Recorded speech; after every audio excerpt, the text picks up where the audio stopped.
Irmãos, pais, vamos começar a iniciar o nosso culto. Eu queria convidar hoje, nesse domingo, a gente ter uns 2 minutinhos de oração antes de iniciarmos o momento da palavra. Amém? Vamos orar.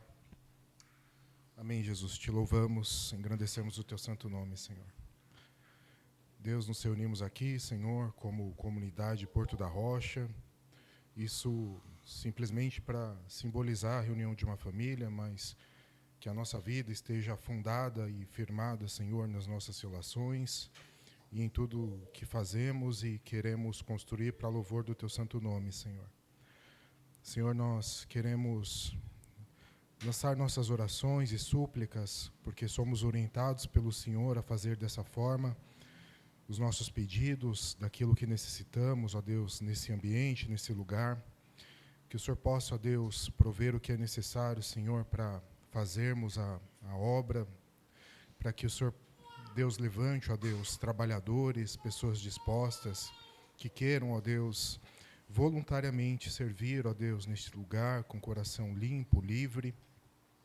Que, Deus, nós possamos, Senhor, ter estratégias que venham, ó Deus, trazer significado para a nossa reunião, que venham, ó Deus, refletir e traduzir a verdade do Teu Evangelho e a verdade do que é ser igreja, que é discipular e batizar pessoas, ó Pai. Que nós possamos, ó Deus, buscar todos os dias em oração a sensibilidade, o discernimento, o desejo e esse compromisso, ó Deus, de evangelizarmos, de falarmos da Tua palavra, falarmos da Tua bondade, e que, acima de tudo, as nossas relações, as nossas vidas, ó Deus, possam ser essa luz iluminando e atrativa para aqueles, ó Deus, que precisam ser encontrados, ó Pai.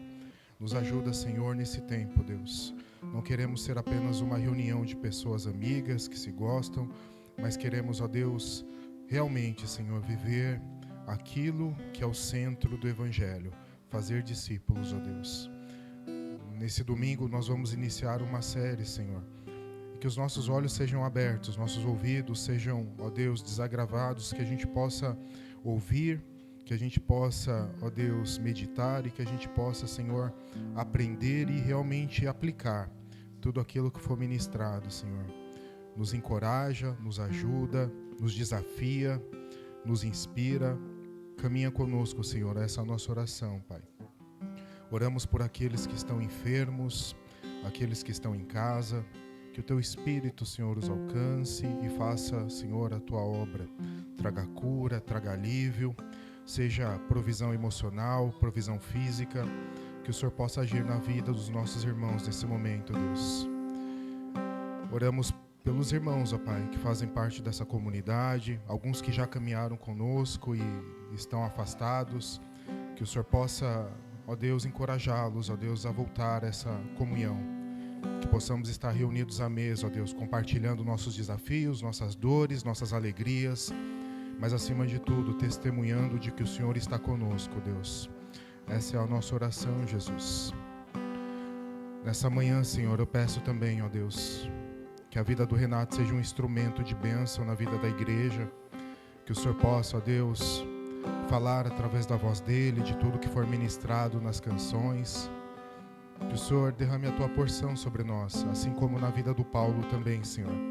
Que, ó Deus, foi inspirado pelo Teu Espírito a iniciar essa mensagem, essa série, a respeito do Sermão do Monte.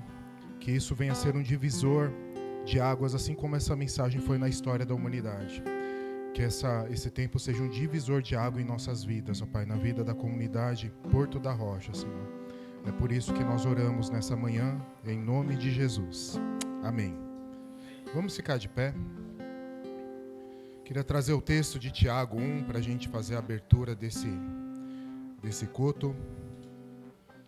O tema aqui diz a respeito de fé e perseverança.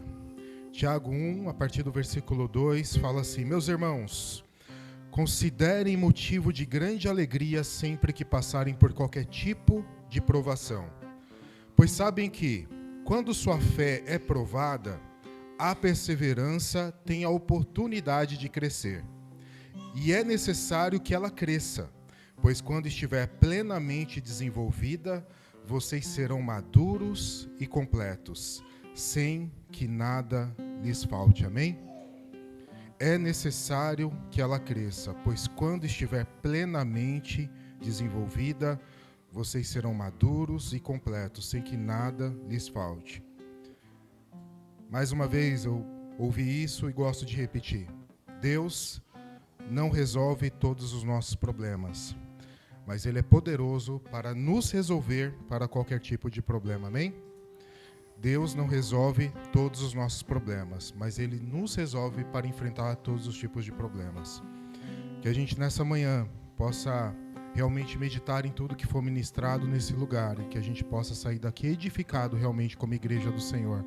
Que nós possamos crescer em fé, em maturidade, em amor por Jesus, em amor pela nossa comunidade, em amor por tudo aquilo que Deus está fazendo em nós e através de nós, amém? Mais uma palavra de oração e vamos iniciar o nosso culto com louvor. Pai, bendizemos o Teu santo nome, a Tua bondade derramada sobre as nossas vidas, ó Deus. Agradecemos por tudo que o Senhor irá fazer nessa manhã, Senhor. Agradecemos por tudo o que irá acontecer, ó Deus. Agradecemos pelas vidas que estão aqui presentes. Pedimos, ó Deus, também intercedemos pelas vidas daqueles que não puderam estar aqui conosco nessa manhã. Mas que de casa, em algum momento que eles abram essa mensagem, ela venha tocá-los poderosamente, assim como eu tenho certeza que irá nos tocar nessa manhã, Pai. Abençoe esse tempo, é a nossa oração, em nome de Jesus. Amém? Vamos louvar o Senhor. Bom dia, irmãos, graça e paz para todos. Andressa e o Rodrigo se juntaram e virou eu. Tô brincando, semana que vem eles estão de volta. Essa música pede bastante balanço e bastante palmas, hein? Quero ouvir a puxada.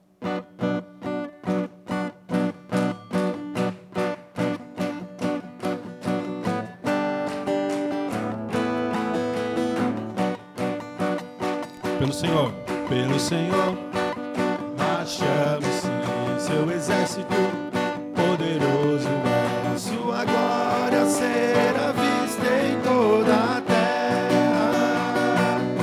Vamos cantar o canto da vitória. Glória a Deus, vencemos a batalha. Toda arma contra nós vencerá. O nosso general é Cristo. Seguimos os seus passos. Nenhum inimigo nos resistirá. O nosso general é Cristo. Seguimos os seus passos. Nenhum inimigo nos resistirá. Como Messias, marchamos sim em suas mãos, a chave da vitória que nos leva a possuir a terra prometida. Vamos cantar o canto da vitória. Glória a Deus, vencemos a batalha. Toda arma contra nós perecerá. O nosso general é Cristo. Seguimos os seus passos. Nenhum inimigo nos resistirá. O nosso general é Cristo. Seguimos os seus passos. Nenhum inimigo nos resistirá. O nosso general, só a igreja. O nosso general é Cristo. Seguimos os seus passos. Nenhum inimigo nos resistirá. O nosso general é Cristo. Seguimos os seus passos. Nenhum inimigo nos resistirá. Nenhum inimigo nos resistirá. Mais uma vez. Nenhum inimigo nos resistirá. Glória a Deus.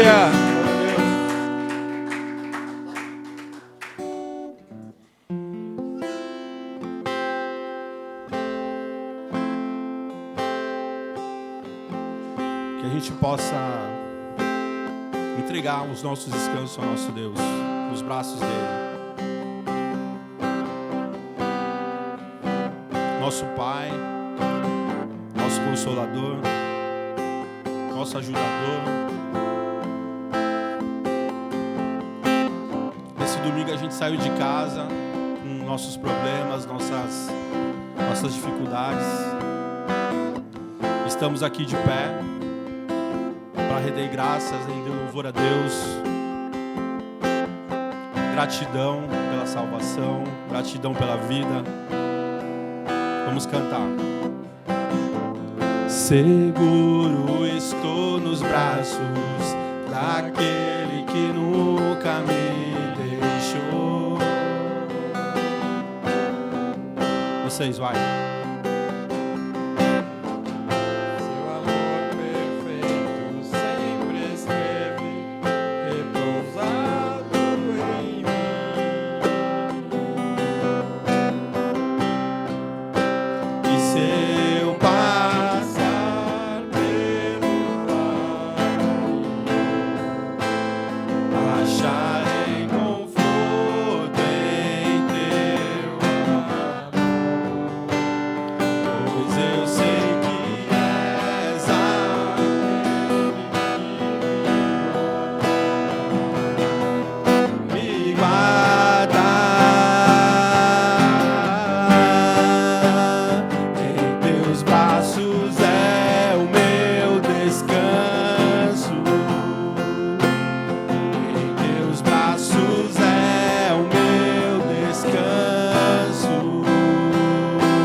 Seu amor perfeito sempre esteve.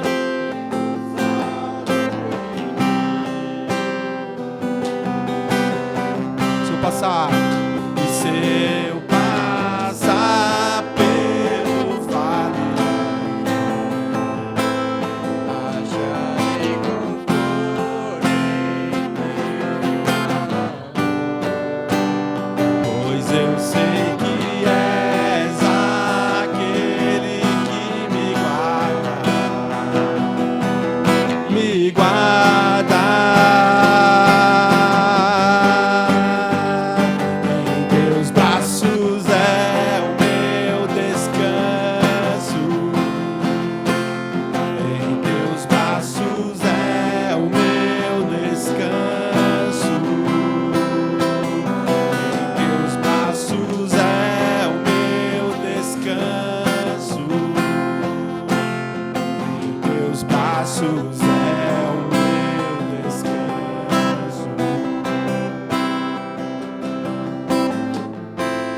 caio em tua graça,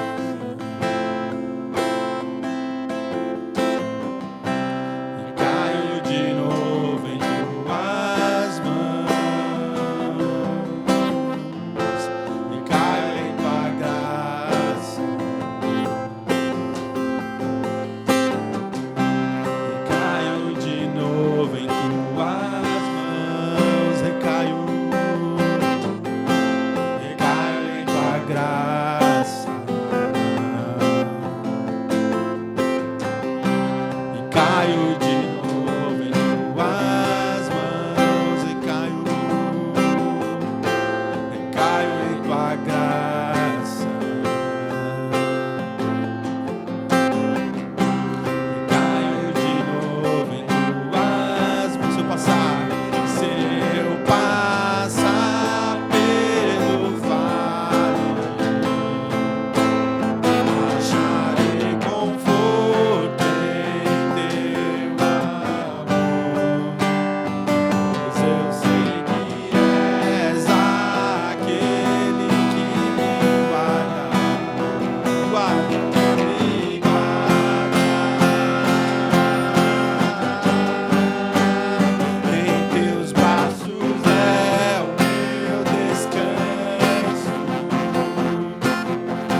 Fale com o Senhor.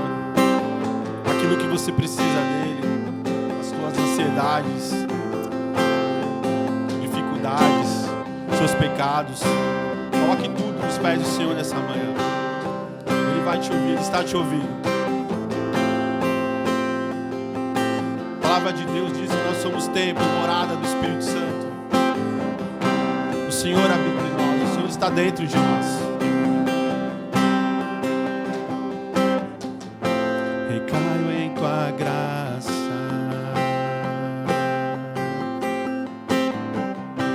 recaio de novo em tuas mãos, recaio em tua graça,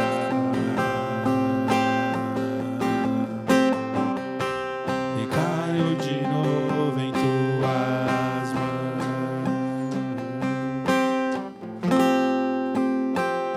Glória a Deus.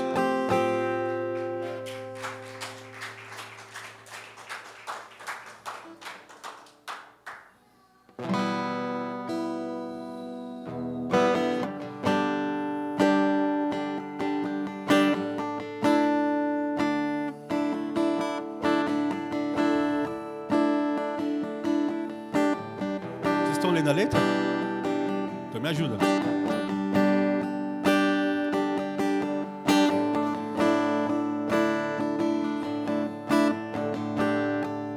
Envolto em tua presença, aos teus pés é onde eu quero estar.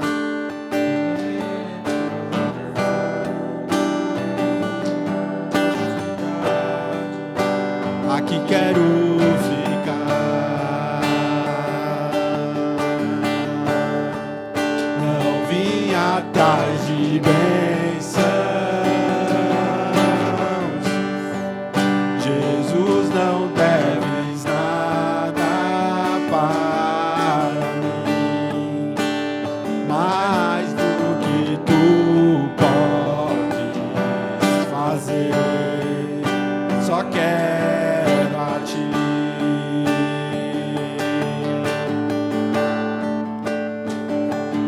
Lamento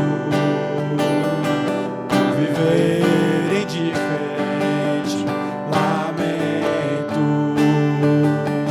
por não cantar de coração. Leva-me ao primeiro amor. A ti. Lamento. Lamento por viver só pra mim mesmo. Lamento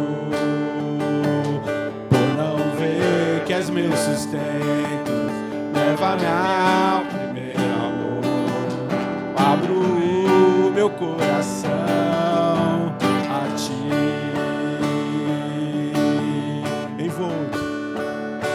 Envolto em tua presença,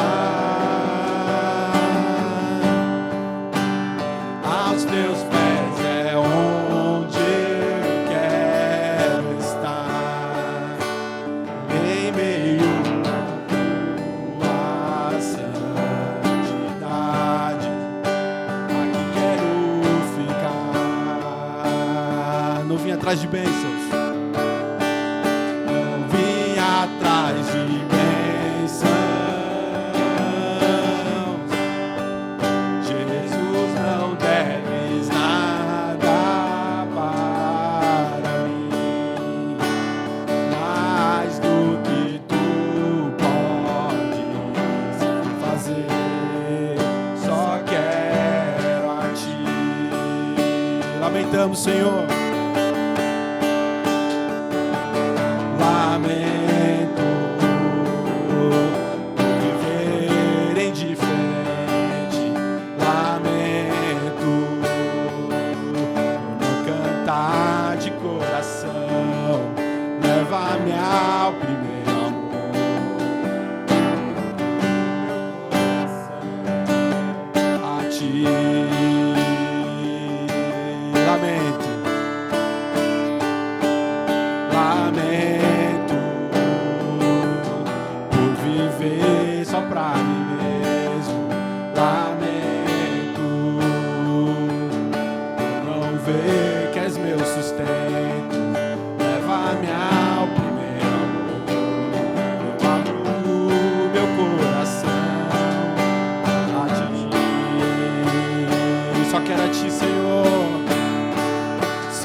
lamento por viver indiferente, lamento por não cantar de coração. Leva-me ao primeiro amor, eu abro o meu coração a ti. Lamento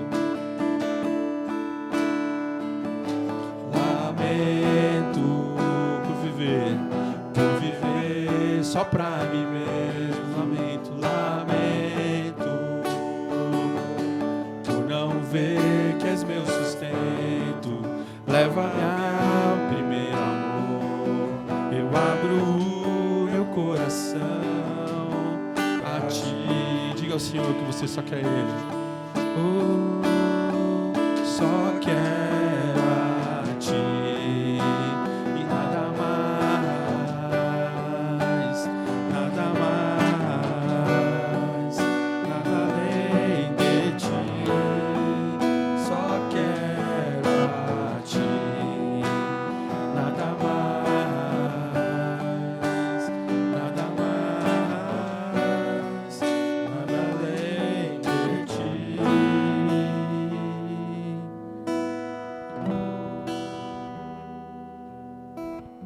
Amém, glória a Deus, aleluia, louvado seja o nome do Senhor. Que a nossa vida com Deus não seja só movida pelos nossos sentimentos, pela emoção, mas que intencionalmente a gente se dedique, se desafie e se sacrifique pela missão que Deus colocou em nossos corações, amém? Glória a Deus, dê um forte aplauso ao Senhor. Chamar as crianças aqui na frente para nós orarmos. Eu te entendo, Dai. Vai lá, viu? Eu não aguento. Vai lá, filha. Vem. Vem, Vitorinha. Vem.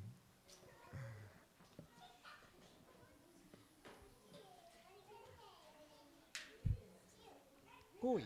Ai, que lindo. Ô, Vanessa, aí tu apelou, né? Olhar pro Leozinho e falou, vai lá, vai lá. O tamanho da criança. Estenda suas mãos para cá, vamos orar? Pai, nós queremos a Deus entregar cada pequeno em suas mãos. Queremos que eles já estão, mas nos comprometer, ó Deus, de encaminhar, dar destino intencionalmente para essas crianças, nos responsabilizando por cada um deles, Pai. Que nessa manhã a Tua bênção esteja diante das professoras, que o Senhor venha inspirar, instruir, para que elas ministrem no coração de cada pequeno e que ainda, no entendimento deles, mesmo que, ó Deus, não tão desenvolvido, mas uma semente seja plantada no coração e que no tempo certo ela venha dar frutos, Pai. Essa é a nossa oração, em nome de Jesus. Amém. Amém.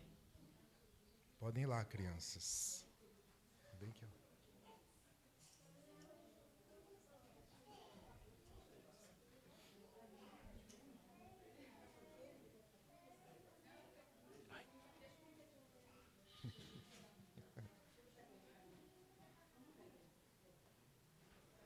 Amém. Quero convidar o Paulo aqui na frente, que vai iniciar essa série, trazer a palavra. Bom dia, portuários da Rocha.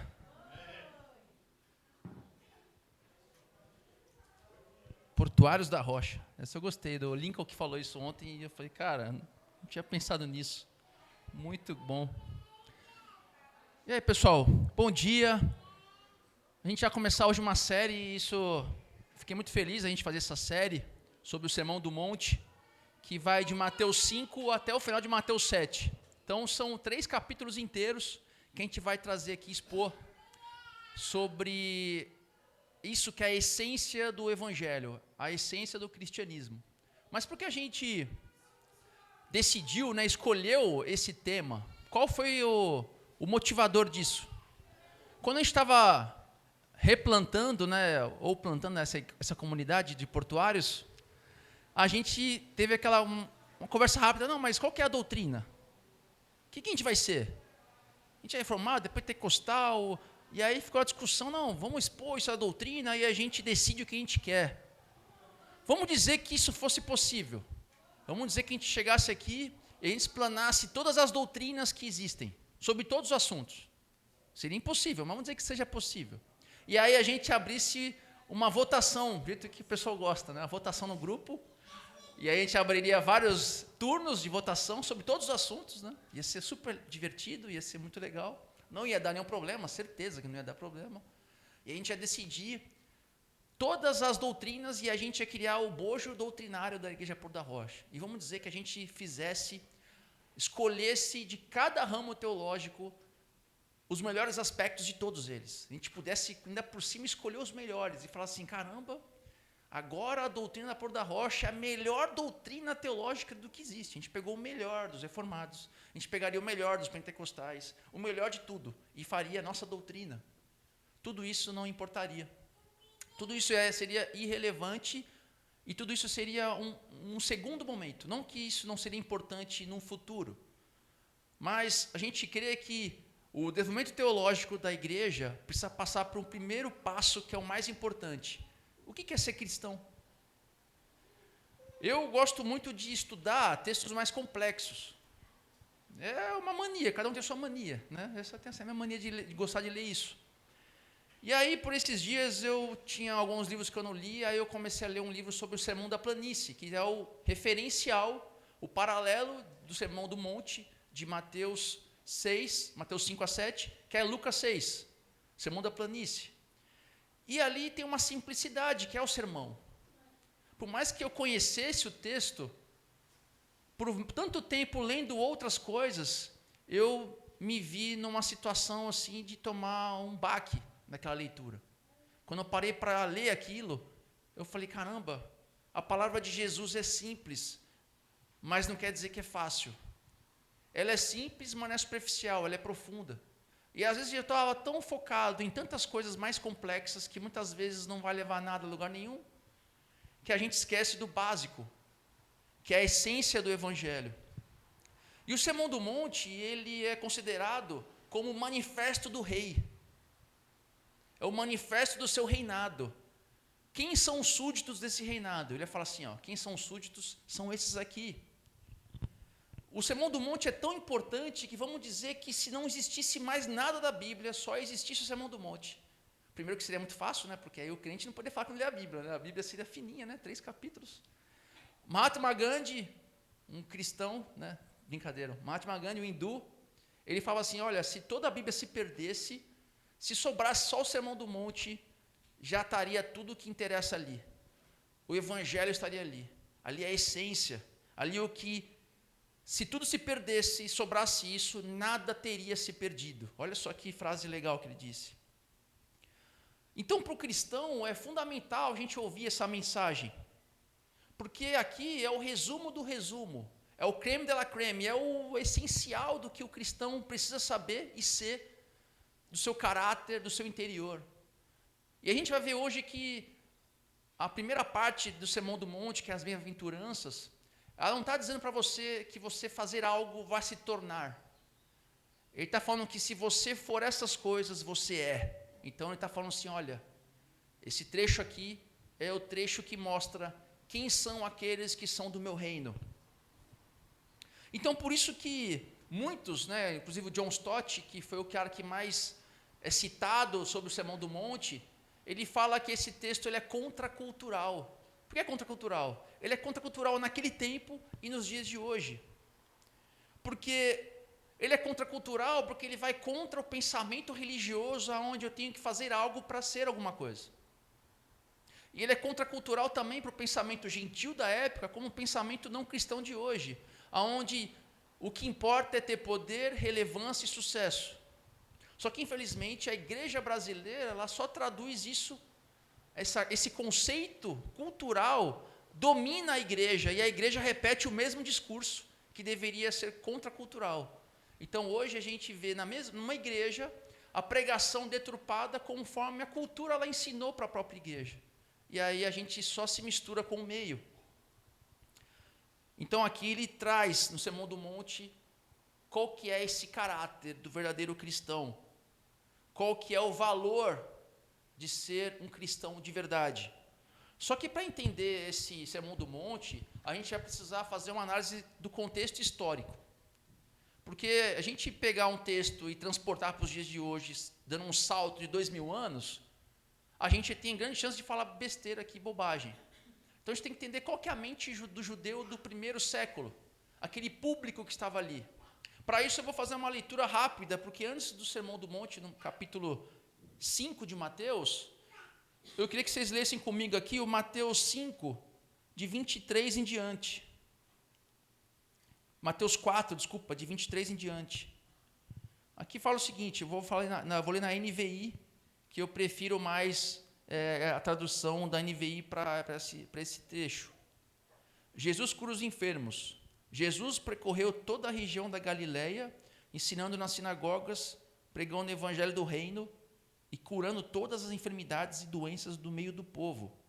Notícias sobre ele se espalhavam por toda a Síria, e o povo lhe trazia todos os que sofriam de vários males e tormentos, endemoniados, epiléticos, paralíticos, e ele os curava. Grandes multidões o seguiam, vindas da Galileia, de Decápolis, de Jerusalém, da Judéia e da região do outro lado do Jordão. Você já sabe, né, vocês assistem The Chosen, mas isso é o básico. Essa região vivia uma opressão de Roma. Então o povo estava sendo explorado, politicamente falando. O povo que é o povo de Deus, onde tinha o povo da aliança, a terra de Israel, já não era mais a terra de Israel, era um povo dominado por pagãos. Então, politicamente, era oprimido. Além disso, financeiramente era oprimido até para os seus, porque os publicanos eram judeus que cobravam os judeus. É um absurdo. Viviam isso. E aí a gente tem que voltar fazer um resumo histórico lá do Antigo Testamento. Deus chamou um povo para seu. Você é meu povo, eu serei teu Deus. Ele liberta aquele povo lá do Egito. E aí levam para uma terra que emana leite e mel. Nessa terra que emana leite e mel, o povo começa a se afastar de Deus, porque Israel seria um povo, um território político de Deus, uma teocracia, que hoje não existe, apesar que os crentes brasileiros adoram de querer ter uma teocracia aqui, achando que conservadorismo político é teocracia. Mas ali era uma teocracia, eu sou o seu Deus em todos os sentidos, político, religioso, espiritual, tudo. Só que o povo se afasta de Deus, então de tempos em tempos, a gente vê lá em Juízes, o povo tende a imitar os povos que estavam próximos deles e fazer as mesmas coisas, adorar os mesmos deuses, e aí vem a opressão do povo inimigo, e aí Deus levanta um juiz, e o juiz liberta o povo, passa um tempo e fazem as mesmas coisas. E aí repete-se sempre, e o povo sempre seguia da sua cabeça, o povo não tinha um rei. Isso se repete todo o tempo de Juízes. E aí vem a época do profeta Samuel, e o povo pede um rei. Eu quero um rei, eu quero ter um rei assim como os povos vizinhos. E Samuel, por intermédio de Deus, fala assim, olha, vocês sabem que o rei vai oprimir vocês, vai pegar os seus filhos para serem soldados, vai impor impostos. Ah, mas a gente quer isso. Provavelmente estava com aquele fone de ouvido, né? Se você quer trocar 500 mil reais por um saco de bala, sim, quero. Então, mais ou menos isso. Estavam fazendo exatamente isso. Mas eles adotaram isso. E exatamente o que o profeta falou aconteceu. E de tempos em tempos, os profetas avisavam os povos, porque depois de Saul, que foi um rei que depois abandonou os caminhos do Senhor, e a dinastia dele foi destruída, e Deus levanta Davi, os profetas desse tempo sempre faziam a seguinte profecia. Falei, olha rei, você tem que seguir a Deus, para que seja um povo abençoado, para que você consiga prosperar, para que Israel seja o meu povo. Só que de tempos em tempos, os próprios reis se afastavam no caminho de Deus. E aí vinha o quê? A outra profecia. Falei, se vocês continuarem assim, vai ter destruição, eu vou destruir vocês vão ser oprimidos, eu vou tirar vocês daqui. E o que aconteceu? Exatamente isso. Primeiro foi o povo de Israel, as 10 tribos de Israel, os assírios vieram, levaram embora. Depois de um tempo, os babilônicos levaram o povo de Judá. Depois de alguns anos, o povo volta para aquela região. E aí os profetas têm o que agora para profetizar? Que um rei pagão siga Deus? Não. Agora o profeta fala o seguinte, olha, vai vir um Messias da dinastia de Davi, o rei, o verdadeiro rei. E aí sim você vai ver só Nabucodonosor e outros reis de outros povos. E aí tem essa mentalidade que começa a desenvolver no povo de Israel, de vir um rei, um Messias político, um Messias terreno, que traria novamente a glória e a honra de Israel.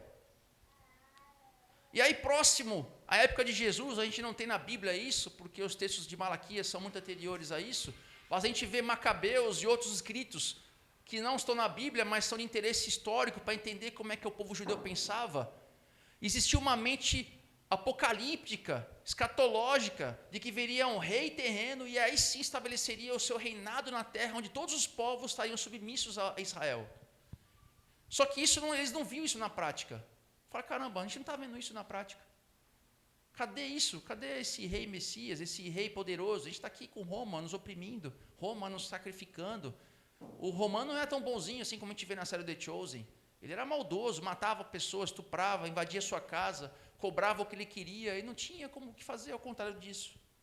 Então, quando a gente lê aqui esse texto que eu li, caramba, estou ouvindo dizer aí de um cara que está curando todo mundo, que ele está falando de arrependimento, está falando de reino, agora é a hora, é a nossa vez, chegou o nosso momento.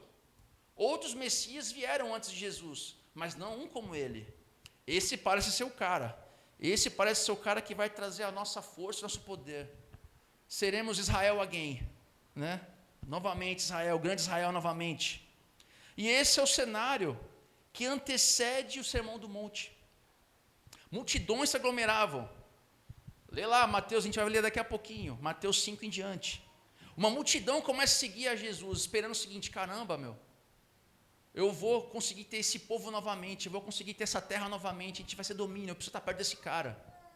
De forma individual, puxa, eu vou andar com Deus, com Jesus, com esse cara aqui, porque ele pode me curar, ele pode me trazer as bênçãos que eu preciso, ele pode me trazer o sucesso que eu preciso.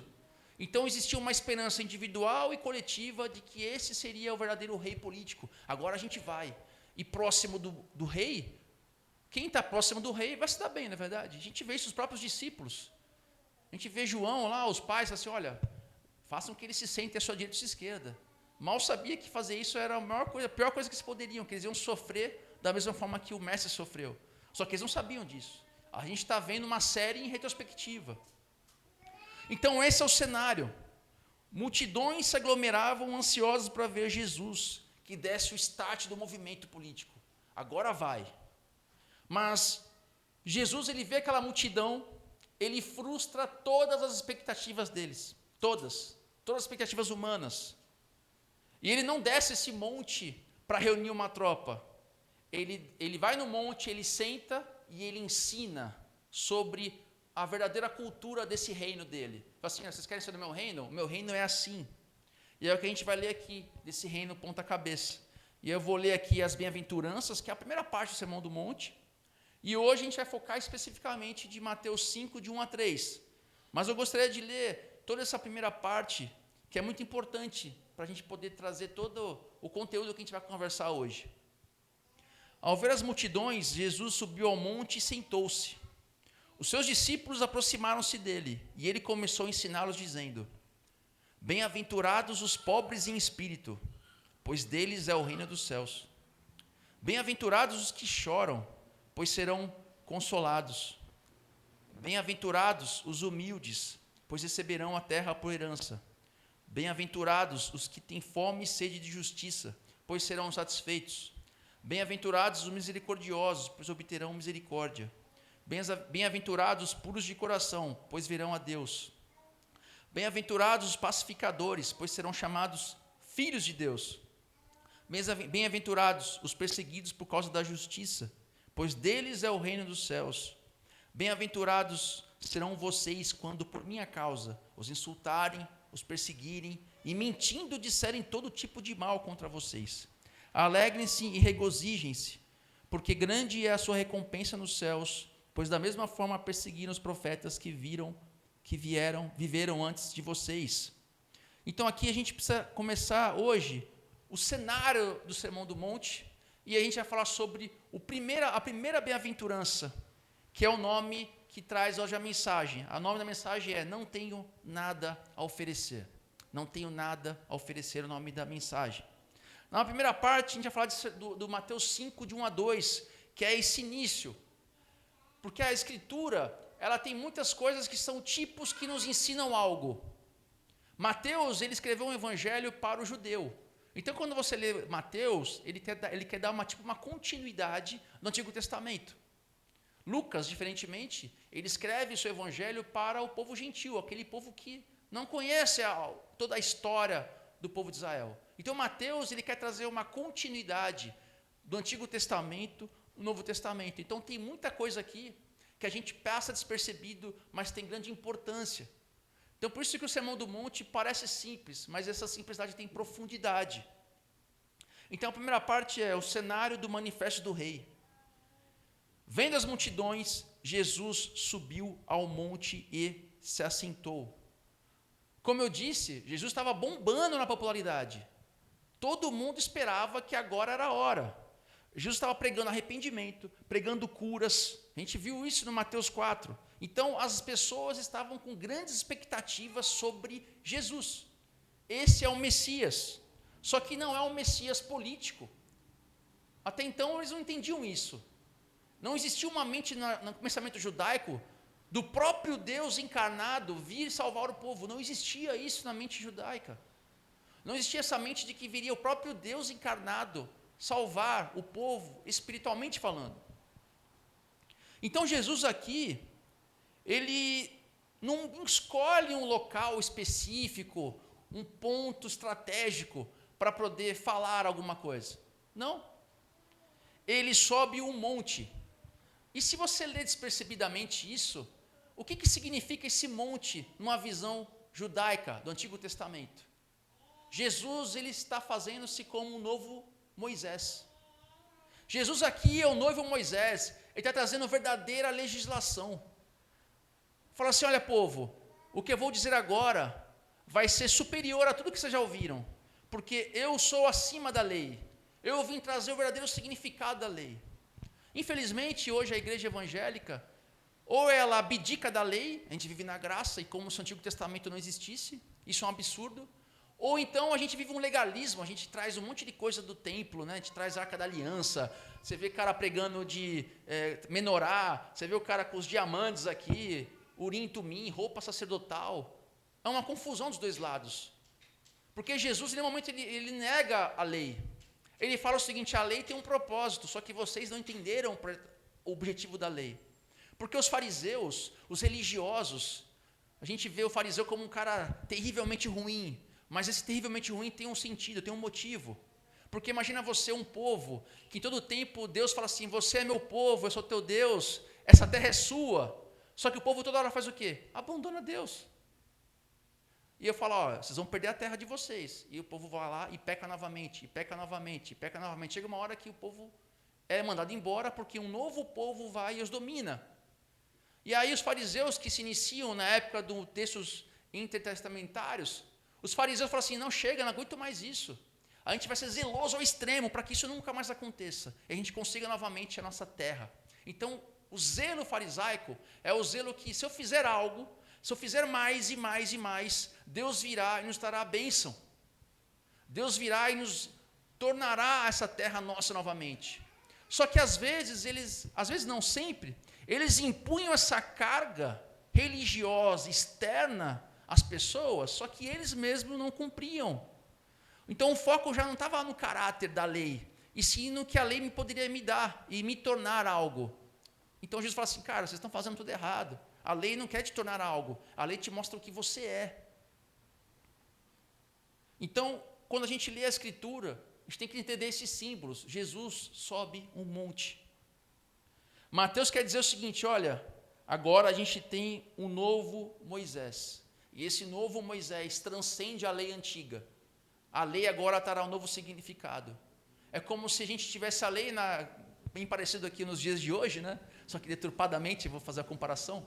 Nós temos a Constituição Federal, e aí o STF ela faz o quê? Ela interpreta. A comparação não é tão boa, mas só para você entender, né? Espero que você tenha entendido. Jesus veio fazer o seguinte, olha, eu vou trazer a interpretação correta.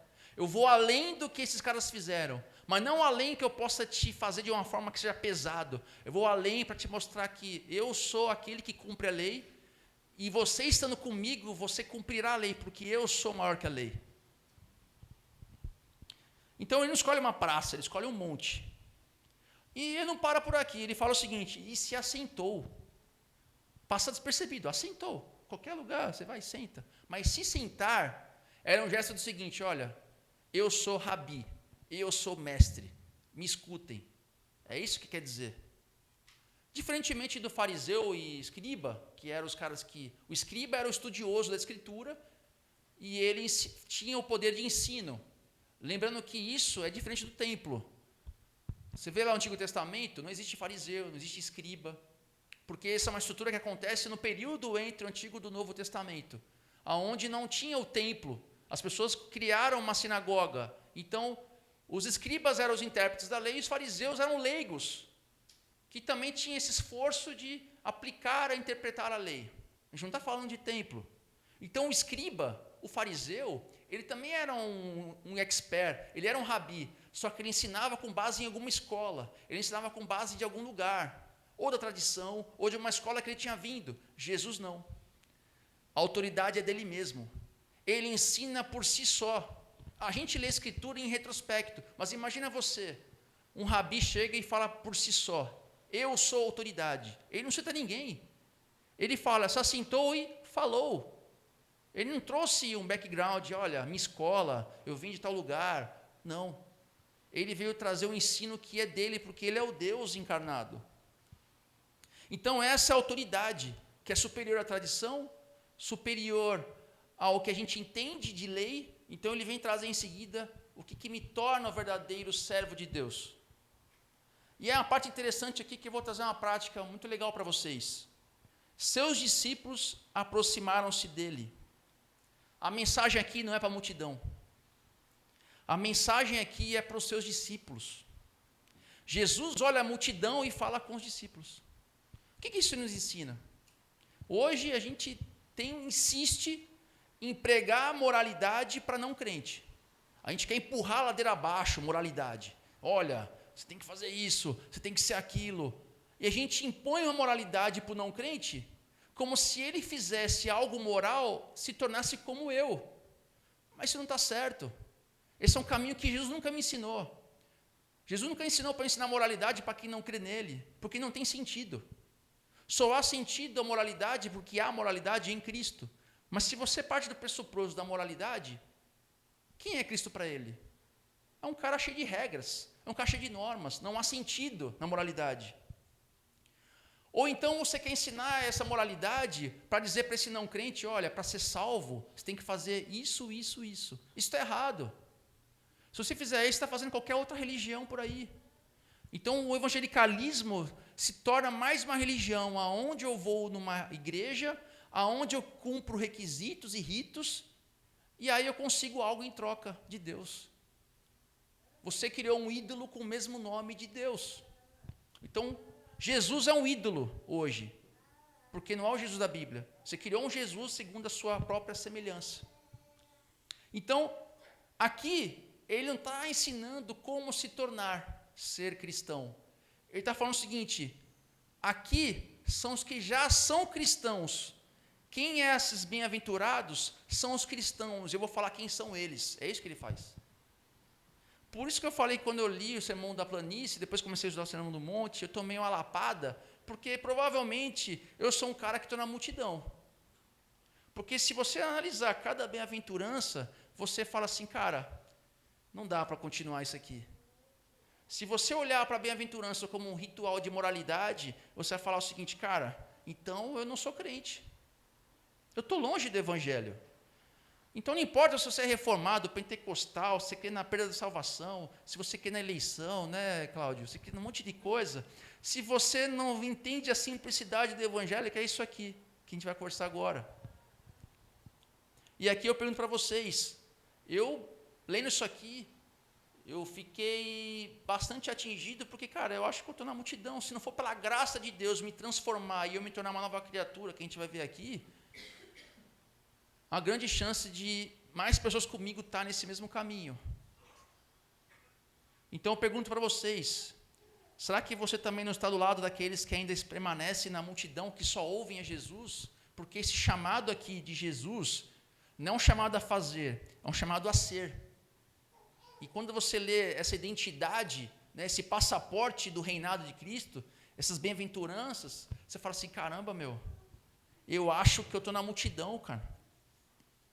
Sim, quando você vai decidir, de fato, ser crente e vir para o discipulado? Porque aqui eu não falo com não crente. Porque se eu faço com não crente aqui, você fala assim, nossa, isso é pesado demais, já teria ido embora. Não enche igreja isso. E a gente passa a seguir. E ele começou a ensiná-los dizendo. Jesus, ele ensina. Estamos cansados de ouvir, muitos por aí, que Jesus é um professor. Jesus, ele dá sugestões de moralidade, né? Ele é autoajuda. A gente vê vários e vários caras aí que escrevem livros, que são pastores e líderes, só que ele adapta o Jesus a uma autoajuda, aonde tudo isso aqui é opcional, onde isso aqui é uma sugestão. Olha, você vai ser feliz se fizer isso aqui. E a gente vai ver que isso aí está errado, porque aqui é um manifesto do rei. Se eu me considero um cristão, eu sou um súdito desse reinado, isso aqui são as características desse povo. Quais as características de um brasileiro? A gente pode citar aqui várias características do brasileiro, que o identificam como tal. Será que nós, se sermos identificados como cristãos, será que as pessoas conseguirão entender que somos de fato cristãos? Então, o Sermão do Monte é essa constituição. E Jesus veio no momento certo da história, na interconexão certa da história, para trazer esse reino. E aqui esse reino é totalmente contracultural. Ele quebra a cultura local e a cultura religiosa daquele momento. Jesus, ele não veio abolir a lei e trazer uma nova lei. Ele veio completar a lei e complementar o entendimento dessa lei, que a gente vai ver aqui no Sermão do Monte. Ele restaura a verdadeira integridade da lei. A lei passou de ser uma lei moral para ser uma lei em Jesus, que é a lei da graça, que a gente vai ver isso hoje. É uma lei que ultrapassa a piedade externa de um religioso farisaico, que a gente está cansado de ser. Às vezes até nós somos assim. Criamos estereótipos de crente para nos identificar como tal, sendo que a gente continua sendo ruim no nosso interior. Porque a gente olha as pessoas e cobra elas segundo as ações delas. E julgamos a nossa segundo a nossa intenção. Porque a nossa intenção sempre vai ser boa, né, Alex? E a gente faz essa paridade desequilibrada em comparação das pessoas. E aí ele prepara o povo para a primeira bem-aventurança, que é o artigo 1º da Constituição do Rei. Aqui, quando a gente for ler a bem-aventuranças, a partir desses domingos, a gente vai ver que a bem-aventurança elas não são individuais, elas se interconectam, sendo que se a primeira se já tem dificuldade, então nem passa para a segunda, porque a segunda necessariamente precisa da primeira, e a terceira da segunda, e assim por diante. Então, por isso que eu falei, é simples, mas é complexo demais. Então, o primeiro artigo que eu vou citar aqui, que é o ingresso invertido para o reino. Quem assistiu o videozinho lá que eu mandei, ele dá uma interpretada desse jeito. Jesus, ele vai dar a bem-aventurança.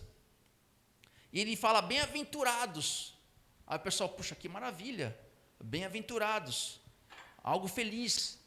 Para a gente que está na nossa época, parece fácil entender. Só que aquele povo, quando escuta bem-aventurados, fala o seguinte, caramba, ele não vem com uma ordem, ele vem com um fato.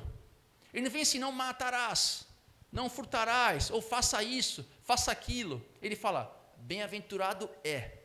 Ele traz algo perene, algo que existe. Só que, infelizmente, na tradução portuguesa, essa palavra bem-aventurados, de Macários no grego, o felizes e os bem-aventurados não retratam o que significa de verdade esse texto. Por quê? Bem-aventurado não é um estado de espírito. Não é uma felicidade momentânea, circunstancial. Você é feliz. A NVT traz felizes, por isso que eu não gosto de trazer a NVT aqui. O bem-aventurados ou felizes, a gente tem aquele senso de bem-estar. Estou feliz. Ou, hoje eu não estou bem, mas se eu conseguir tal coisa, eu ficarei feliz. Como se fosse algo que dependesse de uma circunstância interna ou externa para me tornar feliz. Mas Jesus fala o seguinte, você é feliz. Mas como? Para mim, você é feliz, independente de circunstância. Então, o termo que ele usa aqui é um termo que fala assim, olha, você é feliz e ponto final. É perene, não tem circunstância, não tem tristeza, não tem dificuldade que não me faz ser feliz aos olhos de Deus. É uma verdade plena. Então ela não é baseada numa felicidade circunstancial ao qual o mundo de hoje nos impõe. E infelizmente a igreja faz o mesmo. Em vez de a gente ser contracultural, a gente prega bênçãos e testemunhos, como se isso fosse bom, não é que seja ruim, não si só. Mas a pessoa que está contando a bênção, ela conta como se isso fosse a melhor coisa da vida dela, como se a vida terrena fosse a única coisa que tivesse para ela. A felicidade de Deus, ela vai além disso. Ela não abrange as bênçãos. Então, para nós hoje, e para muitas igrejas por aí, a bem-aventurança é para o rico, para o forte e para o sucesso. Só que Jesus já começa logo em seguinte, que é o seguinte, a contracultura exatamente começa aqui. Bem-aventurado o pobre em espírito. Imagina o desânimo daquele povo. Nossa, meu, pô, Jesus, não faz isso. A gente vê no The Chosen várias vezes isso. Cara, Jesus, por que isso aí, meu? Por que você está fazendo isso? Parece que os caras querem ensinar. Jesus, não, peraí, vou te ajudar aqui. Porque imagina vocês ouvir pobre em espírito. Pobre em si já é uma palavra horrível. Pobre. Em Lucas não põe em espírito. Ele põe pobre. Só põe o pobre. Mas Jesus vai aqui, pobre em espírito. Mateus põe pobre em espírito. Aqui Jesus não está elogiando a pobreza financeira. Nossa, tem que ser pobre. O miserável. Quanto mais miserável, melhor. Não está falando isso. Porque tem pobre mais soberbo que rico. Mais arrogante que rico. A gente vê aí o cara pagando boleto de carrão, mas o cara está comendo mortadela na refeição, porque ele quer aparentar que tem sucesso. Mas também tem rico humilde. A palavra pobre em espírito traz algo espiritual, mas também traz algo financeiro também. No seguinte aspecto, segurança financeira. O pobre que é arrogante, egocêntrico, ele quer dinheiro para ter segurança. E o rico quer ter mais dinheiro para ter mais segurança e não perder o que tem. Então, ambos andam juntos. Só que se você coloca segurança em algo que não é Deus, você está longe de Deus. Só que o que é ensinado aí fora, e na igreja imita exatamente isso. Você tem que quebrar, você tem que ter a chave do sucesso. Alcançar o propósito do coração de Deus na sua vida. Então, se está dando errado na sua vida, Felipe, se você não está com dinheiro ainda, é você o culpado, porque algo está errado na sua vida. Então, a regra da bênção é a regra de Jó, lá dos amigos de Jó, que viu Jó naquela situação terrível, de perda de tudo, falou assim, Jó, você está assim porque você está pecando.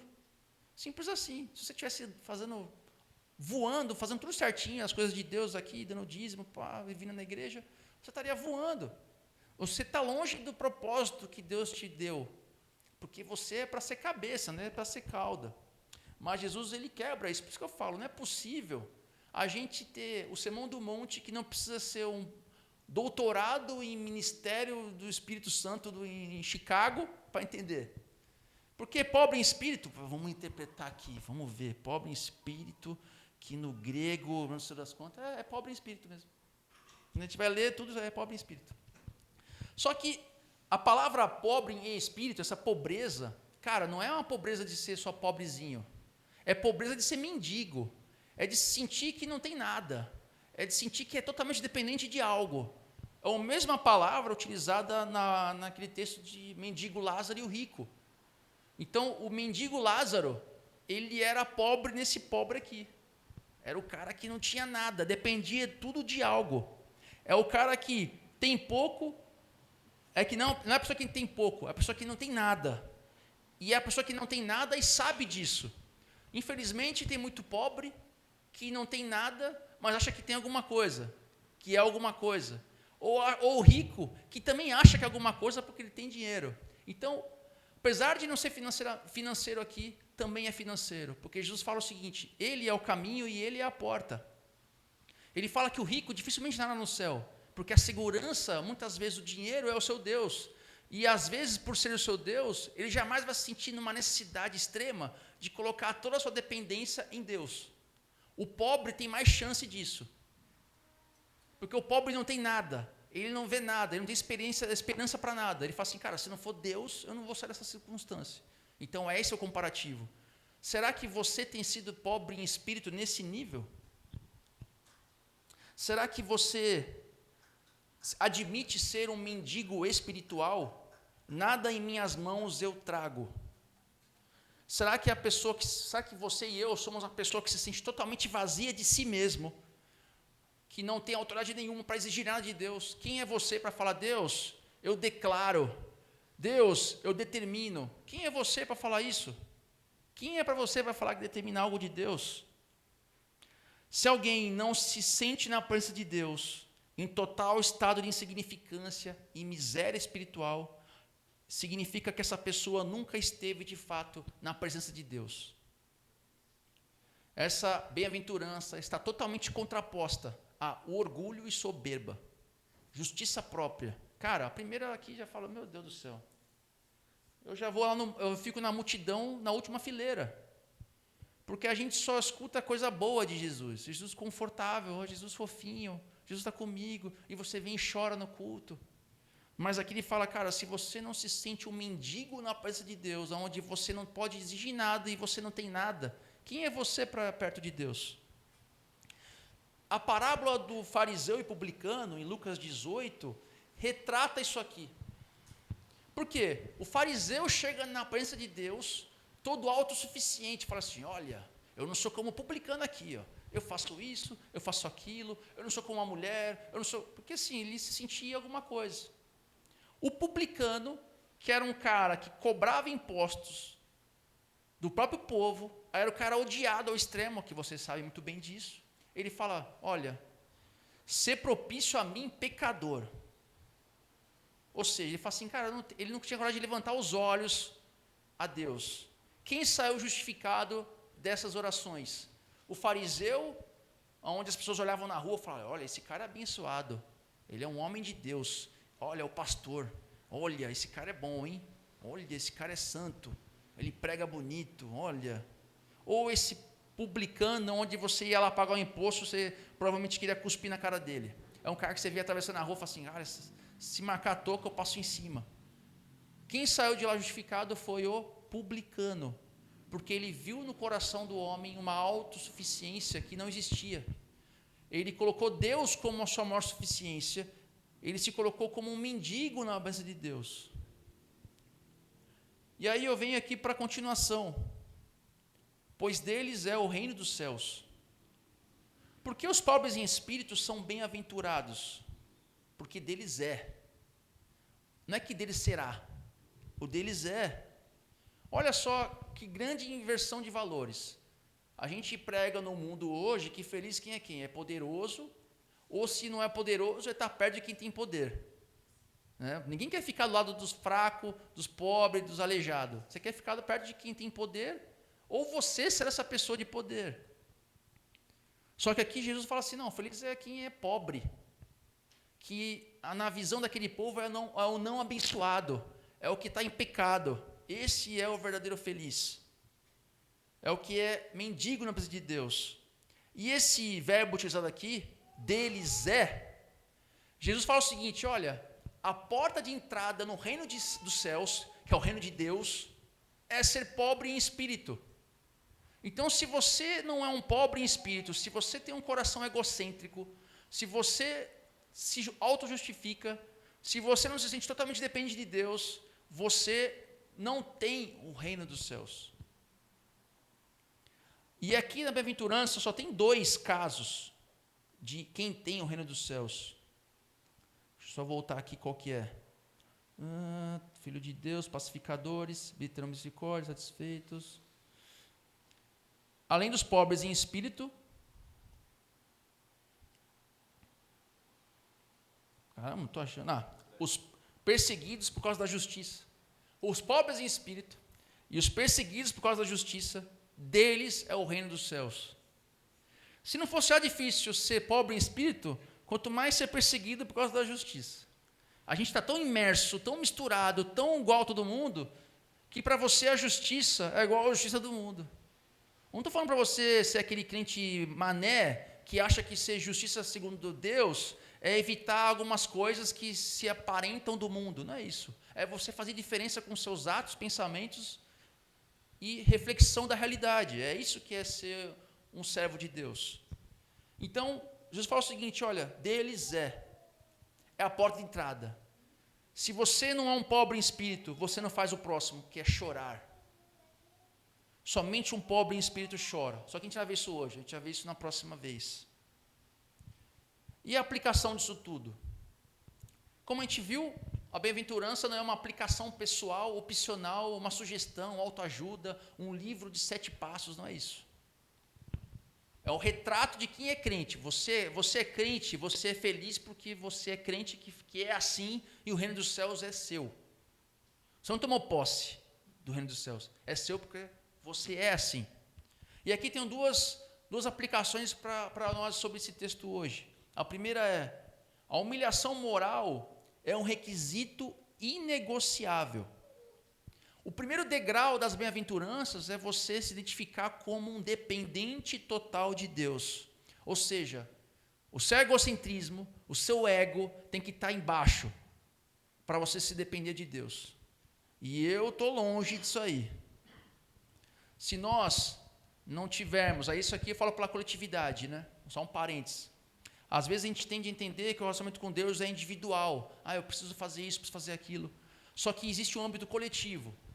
No meu trabalho, às vezes chega um chefe novo lá e fala: nossa, esse cara é mó mimado, meu. Nossa, esse cara aqui chato pra caramba, mimado, cheio de frescura, cheio de coisinha. Aí eu falo assim: olha, ele só é mimado, não é que ele começou agora, ele já foi desde sempre.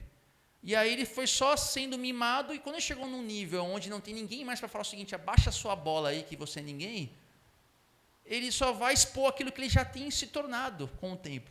E isso somos nós. Se não tiver pessoas que andam com a gente para nos dizer que você é ninguém e nada, como é que você sozinho vai se achar nada? Não é verdade? Não tem como você subir lá, eu vou lá para o Tibete, e vou sentar num pico de um monte nevado, e ficar lá pensando em ser pobre em espírito. Não, não vai funcionar isso aí. Não vai funcionar.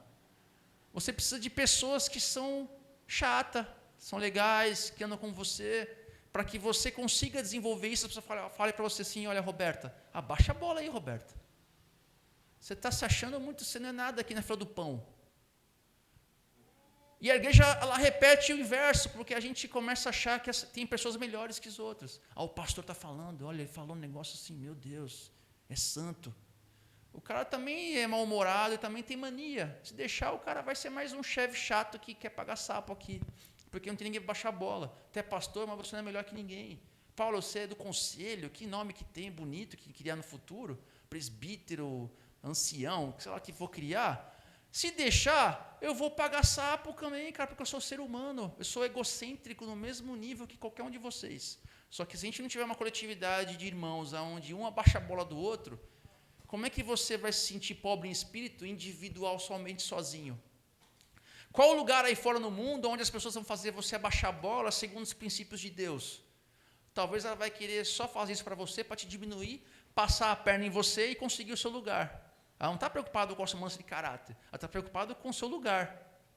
Então, somente aqui, na teoria, né, talvez tenha gente igual assim aqui, na teoria, e tomara que seja na prática, a gente não quer passar a perna em ninguém, a gente quer que as pessoas evoluam. E aqui é o lugar, a igreja é o lugar disso. Pessoas que fazem com que, do chefe ao funcionário, todos sejam pobres em espírito. Para que seja lá fora um exemplo para as pessoas do mundo que mesmo o cara sendo chefe, ele consegue servir. E ser uma pessoa agradável, uma pessoa que fala assim, olha, é um cara que apesar de poder fazer o que quisesse, ele não faz porque ele se é pobre no espírito. Ele fala que não precisa ser assim. Então a humilhação moral é um requisito negociável. John Stott ele escreve, é impossível manifestar as outras virtudes do reino sem primeiro passar por este processo de humilhação moral. A pobreza de espírito é a raiz, as outras são os frutos. Ele fala que as outras bem-aventuranças a seguir são frutos e a raiz é a pobreza em espírito. Se você não for pobre em espírito, você não é misericordioso, você não tem fama de justiça, você não é humilde, você não é puro de coração, você não é pacificador, você não é ninguém, você não é nada. Você é cidadão de outro reino. O oposto disso é orgulho espiritual, como eu disse. E Jesus condena esse orgulho. Então, professar a fé em Cristo não é só oba-oba, chorar e mergulhar num tanque ou num toboágua, ou onde quer que seja, e ser batizado. Exige uma completa substituição do ego. Essa é a moralidade cristã. Paulo fala depois, ele desenvolve isso como a morte. Ele morreu. Quando você é morto, você não tem mais desejo, porque Cristo vive em você. Então, é para Cristo ter desejos dentro do seu coração, e não você. Só que a gente é humano. A gente vai continuar sendo pecador, falho. Mas a gente tem que ter uma luta diária para que Jesus nasça e eu morra todos os dias. E aí, o orgulho é esse maior obstáculo. E Martin Lloyd Jones, que também fala muito sobre o Sermão da Montanha, ele fala o seguinte: precisamos estar vazios para sermos cheios. Não há como ser revestido da justiça que vem do céu, sem antes despir do orgulho e da autossuficiência. Aí essa frase agora é muito legal. A maneira de subir ao reino é descermos, rebaixarmos em nós mesmos. Jesus, na ceia, ele faz um ato de escravo, lavar os pés. Ele se rebaixa ao nível de escravo para servir. Então, Jesus não só foi discurso aqui, bonito. Ele fez na prática. E o segundo ponto, para a gente encerrar aqui, o descanso na dependência total em Deus. O mundo grita, confie em si mesmo. Confie em si mesmo. Jesus fala o seguinte: bem-aventurado aquele que confia em mim. O reconhecimento da pobreza espiritual é o único caminho para encontrar o verdadeiro descanso. Hoje, na sociedade pós-moderna, somos escravos de nós mesmos. Você é escravo do seu próprio desempenho que você impôs a si mesmo. A palavra descanso perdeu sentido. Ninguém sabe mais o que é descansar. Você só sabe o que é esgotado, mas não sabe o que é descansar. O descansar de verdade não é você estar no estado de exaustão, não é isso? Para você descansar. O descanso é depositar uma segurança em algo que independe de você. Só que essa palavra perdeu sentido hoje. Descanso se tornou feriado em casa, final de semana em casa, não é isso. Isso não é descanso. Descanso é algo que vai além da circunstância. Só que a igreja ensina diferente. Fala de Jesus, mas continua falando para você fazer algo. Mas você não precisa fazer nada. Você tem que depositar em Deus a segurança. A felicidade real está em Jesus, ela que oferece nenhuma justiça. Não é a nossa justiça, a justiça é em Deus. E aí eu vou ler o texto de Mateus 11, 29 e 30. O convite de Jesus é: tomai sobre vós o meu jugo e aprendei de mim, porque sou manso e humilde de coração. Achareis descanso para a vossa alma, porque o meu jugo é suave e o meu fardo é leve. Só vai entender o jugo de Cristo aquele que é pobre em espírito. Porque olha só o jugo. O que é o jugo? A carga, a divisão de carga. Ele é manso e humilde. A mansidão e a humildade de Jesus que leva a carga. Só que somente vai entender essa carga de Jesus que é leve, aquele que é pobre em espírito. Aquele que pode encontrar em Deus descanso real. Você não pode estar levando o seu fardo da autossuficiência, esse fardo do orgulho, do egocentrismo, achando que isso vai te levar a algum lugar. Não vai te levar a lugar nenhum. Esse texto aqui de Mateus é um texto que somente o crente verdadeiro, aquele que se fez pobre em espírito, vai compreender de verdade esse fardo leve de Jesus. Jesus fala o seguinte: segure a cruz de Cristo. A única coisa que você tem que ter na mão é a cruz. Nada que é seu vai ser contado. Nada em minhas mãos eu trago, simplesmente a tua cruz me apego. Portanto, a verdadeira felicidade, segundo o Rei Jesus, não é na autossuficiência, mas na humildade de recusar e confiar em si mesmo. O convite do Evangelho hoje é para que você largue as coisas em que tem depositado a sua esperança. Pare de depositar a sua esperança naquilo que não for única e exclusivamente em Deus. Numa sociedade pós-moderna, onde te explora o desempenho, somente em Cristo você supera isso. Se você reconhece sua total indignidade e clama por misericórdia, o Rei Jesus declara: você é bem-aventurado, o reino do céu lhe pertence. Amém? Que Deus te abençoe, que a gente possa fechar os nossos olhos agora, para a gente orar a Deus. Deus, obrigado, Pai. Obrigado, Deus, pela tua mensagem simples, mas não é tão simples assim. É uma palavra que não é superficial, é profunda, Deus. que mostra, Pai, aqueles que de fato são felizes.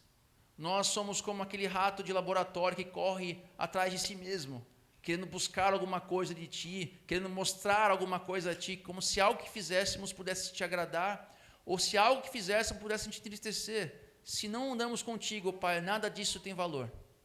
Que possamos, ó Pai, buscar de fato ao Senhor, que possamos de fato nos entregar de verdade, Deus, que possamos, ó Pai, mostrar nossa total dependência a Ti, que não coloquemos outros deuses em nosso coração, que não coloquemos nós mesmos como o nosso próprio Deus e dizemos que esse Deus é o Senhor. Isso é falso, isso é idolatria, Deus. Muda o nosso coração, ó Pai, nos faça ser pobres de verdade em espírito, pois o Senhor diz que dessas pessoas é o reino dos céus. Não queremos tomar posse, porque tomar posse não nos pertence a chave, somente ao Senhor, ó Pai. Então, Deus, que possamos viver essa realidade, que possamos reconhecer, ó Pai, sem o Senhor não podemos ser felizes, sem o Senhor não tem descanso, sem o Senhor continuamos, ó Pai, na exaustão da nossa vida, quer religiosa, quer secular, ó Pai, e que sejamos diferentes do que o mundo ensina, que não estejamos atentos, ó Pai, que estejamos atentos com a verdadeira realidade, de Te servir e Te agradar, ó Pai, para que as pessoas vejam que há um Jesus real, que não é um Jesus da moralidade, que não é um Jesus da religiosidade, mas é um Jesus de uma vida real, transformada em Cristo, Pai. Faça isso também nós, como coletividade, como igreja, Deus, porque somos falhos e pecadores, e nós temos a tendência de querermos ser melhores que os outros. Não podemos ser assim, ó Pai. O Senhor nos ensinaste diferente. Queremos o Teu fardo leve, Deus. É o que pedimos a Ti, em nome de Jesus. Amém.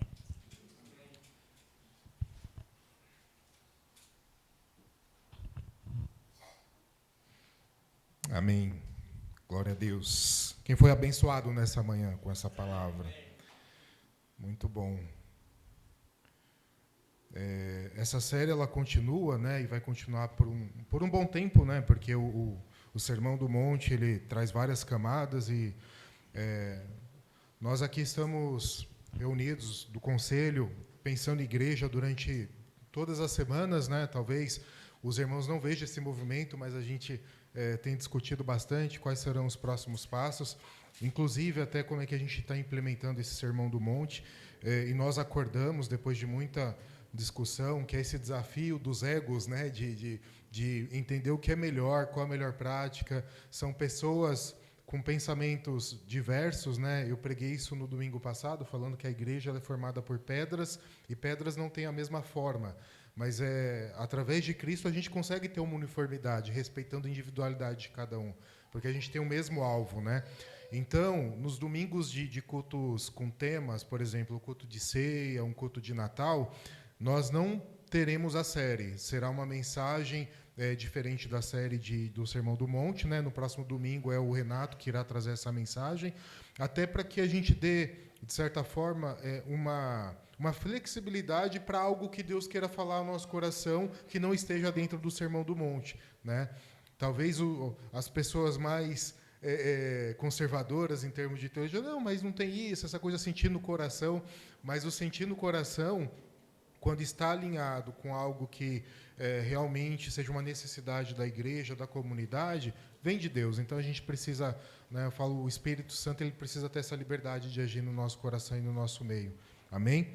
Então, no domingo que vem, a gente dá uma quebradinha na série, mas é importante que todos, e que a gente motive os nossos irmãos a estarem presentes aqui para participar desse momento, porque, como Paulo falou, é a essência de ser cristão, né? E nós precisamos. E ainda quero fazer mais, eu quero convidar os irmãos aqui a assumir essa responsabilidade. Se nós estamos aqui ouvindo, se Deus tem nos presenteado, né, com a oportunidade de ouvir a respeito do estatuto do reino, que a gente tome isso para nós e para aqueles irmãos que não estiveram aqui, mas fazem parte da comunidade, que a gente aconselhe eles a ouvirem a mensagem durante a semana em algum momento. Amém? Que a gente possa ter esse compromisso, né? Não só ser uma igreja de encontro, mas uma igreja de prática. Falando do que a gente está movimentando aí, em breve a gente vai soltar o aviso oficial, mas no dia 14 de dezembro nós teremos o nosso almoço de Natal. O Renato havia falado ceia de Natal, mas ceia no almoço não é ceia. Então, esse almoço de Natal nós teremos aqui, tá? Nós vamos nos organizar para ver como iremos fazer. E para esse dia nós convidamos o missionário Robert, que muitos daqui já conhecem, né? Que ele já visitava a nossa comunidade em outros tempos. O Robert é um missionário, já pregou algumas vezes para nós e ele se comprometeu a estar aqui no dia 14 pregando para a gente, tá bom? Teve culto de homens, encontro de homens essa semana, foi uma bênção, não estive presente, mas os irmãos comentaram que foi houve muita edificação, né, nessa troca. Semana que vem tem encontro das mulheres, é no último domingo já teve, na última semana do mês, né, em geral. Então acho que não tem nenhum recado adicional, né? É só esses mesmos. Só trazer mais uma vez aqui a lembrança das colaborações, dízimos, ofertas, está fixado lá no grupo o novo e-mail, né, Felipe? Já foi mudado o e-mail com o nome da igreja, Igreja do Porto. Então, que a gente continue colaborando, né, generosamente, para que a gente possa avançar naquilo que a gente tem planejado para a nossa comunidade. Tá bom? Felipe colocou lá a prestação de contas, de acesso a todos, o que tem em caixa, o que foi feito, né, e a gente vai avançando e dando os próximos passos. Tá bom? Então, acho que é isso. Convidar vocês a ficarem de pé para a gente orar, encerrar esse tempo. E que Deus continue, Espírito Santo, ministrando aos nossos corações durante o dia, durante a semana. Amém. Pai, te agradecemos, ó Deus, por tudo que o Senhor fez através da vida dos meus irmãos aqui, do Renato ministrando nos louvores, da mensagem que o Senhor colocou no coração do Paulo e que vem nos desafiar, Senhor, a olharmos, a fazer um exame introspectivo e vermos o estado do nosso espírito, Senhor.